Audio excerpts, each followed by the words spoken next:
விவேகானந்தர் சொல்கிறார். எவ் உயிர் எப்படி எண்ணின அவ் உயிர்க்கு அப்படி அளித்தருள் அருட்பெருஞ்சோதி என்கிறார் ராமலிங்க அடிகளார். ஈஸியாக புரிகிற மாதிரி சொல்லணும்னா, பூமியில் இருப்பதும் வானத்தில் பறப்பதும் அவரவர் எண்ணங்களே. நீ எதை கேட்கிறாயோ அதைத்தான் வாழ்வு உனக்கு தருகிறது.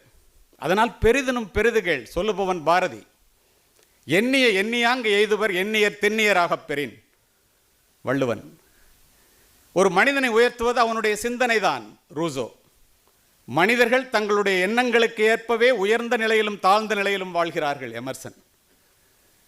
உன்னுடைய ஆன்மா எவ்வளவு சக்தி வாய்ந்தது என்பதை நீ அறிந்து நீ முதலில் நம்பு.